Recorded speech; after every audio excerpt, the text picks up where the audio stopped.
नमस्कार जौहर साथियों, स्वागत है आपका हमारे YouTube चैनल में। आप झारखंड के किस जगह से समाचार सुन रहे हैं, कृपया कमेंट बॉक्स में लिखकर हमें जरूर बताएं। तो आइए जानते हैं झारखंड से जुड़ी तमाम प्रमुख खबरों को। इससे पहले अगर आपने अभी तक इस चैनल को सब्सक्राइब नहीं किए हैं तो चैनल को सब्सक्राइब करके बेल आइकॉन को भी प्रेस कर दीजिए। झारखंड का हुंड्रू फॉल उफान पर, तेज धार में बह गए 5 होटल। दरअसल आपको बता दूं कि 2 दिन लगातार हुई बारिश से हुंड्रू फॉल पूरे उफान पर है। फॉल की खूबसूरती पर्यटकों को बरबस अपनी ओर आकर्षित कर रही है। वहीं गेतलसूर डैम का स्लुइस गेट खुलने से फॉल में पानी की मात्रा बढ़ गई है। फॉल के नीचे 5 झोपड़ीनुमा होटल पानी की तेज धार में बह गए। फॉल में कार्यरत पर्यटन कर्मी पानी की तेज धार और डेंजर जोन में पानी की बड़ी मात्रा देखकर चिंतित हैं। इस संबंध में झारखंड पर्यटन सुरक्षा समिति के अध्यक्ष राजकिशोर प्रसाद ने बताया कि हुंड्रू फॉल, जोन्हा फॉल और सीता फॉल में बरसात के समय पानी का बहाव तेज रहता है।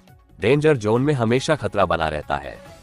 कभी अप्रिय घटना से पर्यटकों को बचाने के लिए जीवन रक्षक दल के सदस्य लाइफ जैकेट पहनकर हमेशा तैनात रहते हैं। JTDC द्वारा वर्ष 2016 में लाइफ जैकेट दी गई थी। 8 साल पुरानी होने के कारण लाइफ जैकेट सड़कर फट गई है। इससे दूसरों की सुरक्षा करना संभव नहीं है।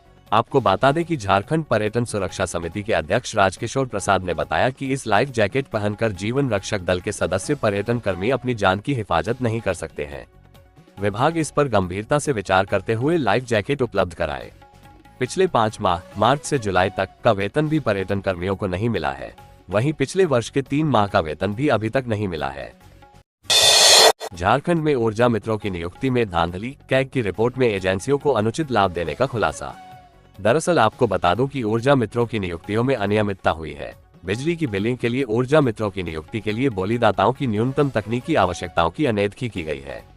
इसका खुलासा भारत के नियंत्रक महालेखा परीक्षक कैग की ओर से 31 मार्च 2022 को समाप्त हुए वर्ष के लिए अनुपालन लेखा परीक्षा प्रतिवेदन में हुआ है। इसके साथ ही राज्य के विभिन्न हिस्सों में देरी से बिलिंग करने वाली एजेंसियों पर दंड आरोपित नहीं किया गया। हाईटेंशन उपभोक्ताओं को बिल निर्गत करने में विलंब के साथ ही प्रभावी उपभोक्ताओं की बिलिंग नहीं किए जाने से जुड़े मामलों का भी उल्लेख किया गया है।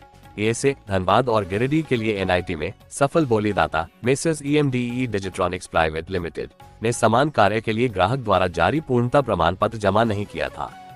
इसके बजाय इसने 15 करोड़ से अधिक की लागत वाले 2 निष्पादित कार्यों की एक रिपोर्ट प्रस्तुत की थी, जिसे एक चार्टर्ड अकाउंटेंट द्वारा प्रमाणित किया गया था।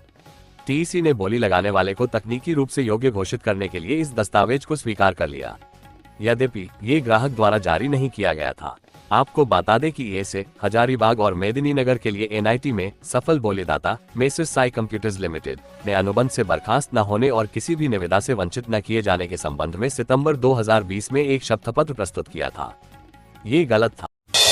झारखंड में बारिश से बहा पुल, 2 धन भी अलग अलग हादसों में 6 की मौत।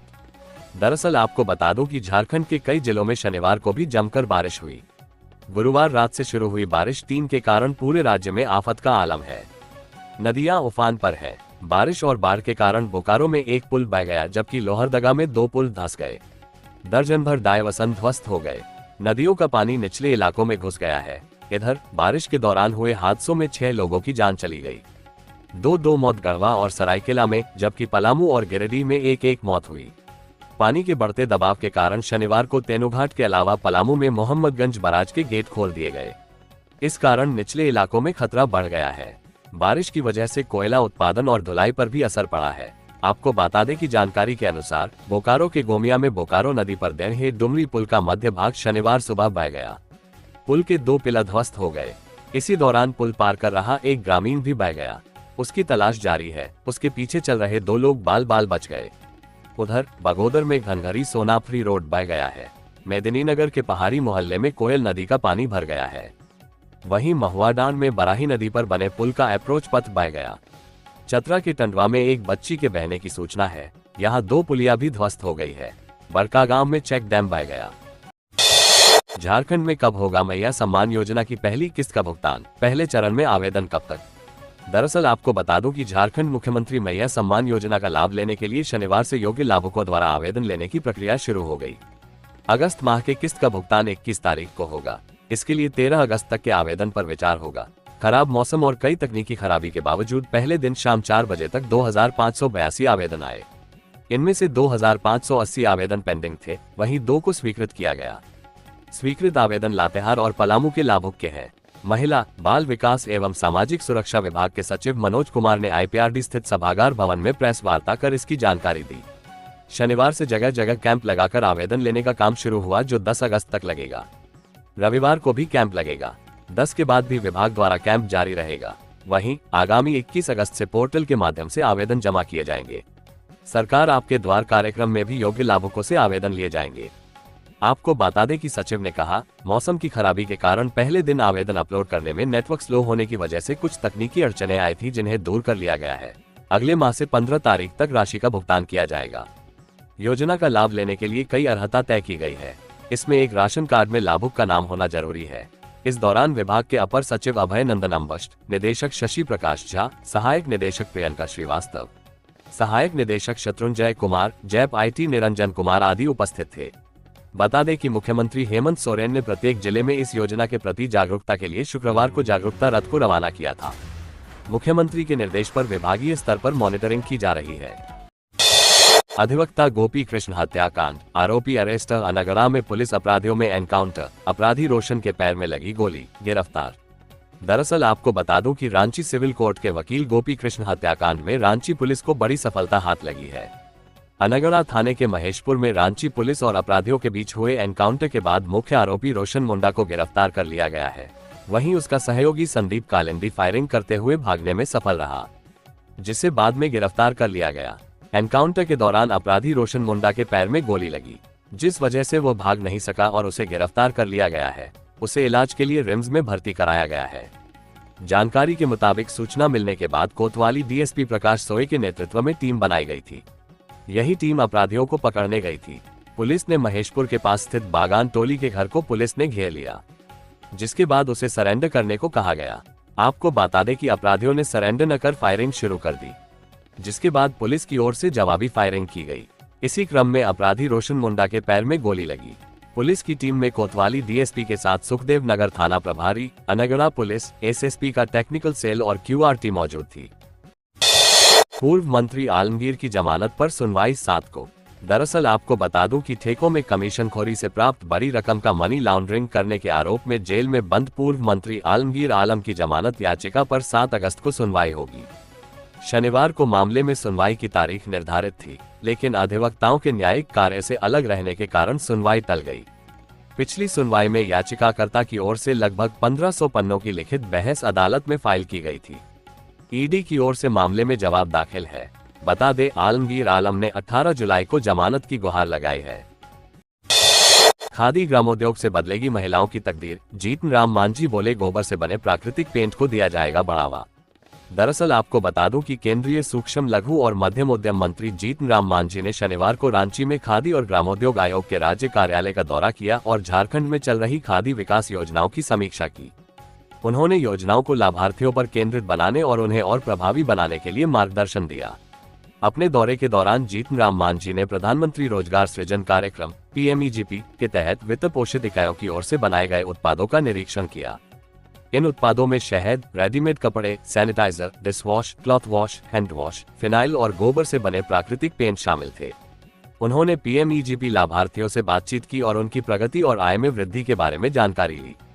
आपको बता दें कि जीतन राम मांझी ने खादी और ग्रामोद्योग आयोग, रांची द्वारा संचालित खादी विकास योजना और ग्रामोद्योग विकास योजना की वित्तीय वर्ष 2023-24 की प्रगति की समीक्षा की। उन्होंने योजनाओं को और अधिक लाभार्थी केंद्रित, परिणामोन्मुखी और प्रभावी बनाने के लिए सुझाव दिए। उन्होंने कहा कि वो जल्द ही इकाइयों का दौरा करेंगे और उनके कामकाज को करीब से देखेंगे। उन्होंने खादी और ग्रामोद्योग उत्पादन और बिक्री को बढ़ावा देने के लिए आवश्यक दिशा निर्देश भी दिए। उन्हें वित्तीय वर्ष 2024-25 के लिए कार्य योजना के बारे में भी जानकारी दी गई। टाटानगर से जल्द शुरू होंगी 3 वंदे भारत एक्सप्रेस, जाने रूट, टाइमिंग और शेड्यूल। दरअसल आपको बता दूं कि टाटानगर और आसपास के लोगों के लिए खुशखबरी है। जल्द ही यहां से 3 वंदे भारत एक्सप्रेस ट्रेनें चलेंगी। रेलवे ने इसकी तैयारी शुरू कर दी है। ये ट्रेनें टाटानगर से पटना, वाराणसी और भुवनेश्वर जाएंगी। हालांकि रेलवे ने अभी तक आधिकारिक घोषणा नहीं की है। एक वंदे भारत एक्सप्रेस टाटानगर से पटना, दूसरी वाराणसी और तीसरी भुवनेश्वर जाएगी। चक्रधरपुर रेल डिवीजन को एक रैक मिल चुका है, जबकि खुर्दा रोड डिवीजन को भी एक रैक मिला है। जमशेदपुर के सांसद विद्युत वरण महतो ने इस बात की जानकारी दी है। उन्होंने बताया कि बजट सत्र के दौरान उन्होंने रेल मंत्री अश्विनी वैष्णव से मुलाकात की थी। इस दौरान उन्होंने टाटा पटना, टाटा भुवनेश्वर और टाटानगर वाराणसी के लिए वंदे भारत एक्सप्रेस चलाने की मांग की थी। रेल मंत्री ने इस पर सकारात्मक जवाब दिया था। जल्द ही टाटा के लोगों को 3 वंदे भारत एक्सप्रेस की सौगात मिलेगी। आपको बता दें कि सांसद विद्युत वरण महतो ने बताया कि वंदे भारत के अलावा एक express train Tatanagar Jaynagar express भी जल्द शुरू होगी। इसकी मंजूरी रेल मंत्रालय से मिल चुकी है। टाटा जयपुर ट्रेन के लिए भी फिर से प्रयास किए जा रहे हैं। रूट को लेकर बातचीत चल रही है। 50 लाख महिलाओं के खाते में हर महीने खटाखट आएंगे 1000 रुपये। आवेदन करने के लिए कैंप में उमड़ रही भीड़। दरअसल आपको बता दूं कि झारखंड सरकार की ओर से लॉन्च की गई मुख्यमंत्री मैया सम्मान योजना के तहत कुल 50 लाख महिलाओं को प्रति माह 1000 रुपये दिए जाएंगे। लाभार्थियों की पहचान के लिए राज्य के सभी जिलों में कैंप लगाए जा रहे हैं। इसके लिए एक पोर्टल भी तैयार किया गया है, जिस पर 3 अगस्त से आवेदनों को अपलोड किया जा रहा है।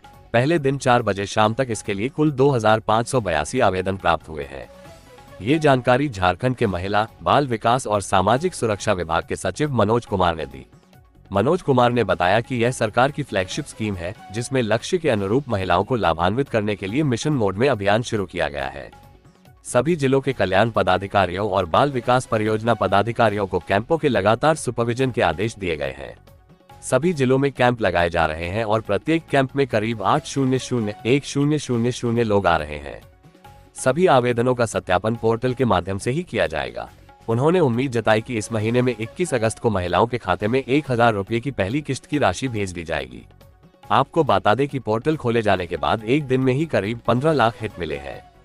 इस योजना के प्रति लोगों को जागरूक करने के लिए 2 अगस्त को जागरूकता रथ रवाना किए गए।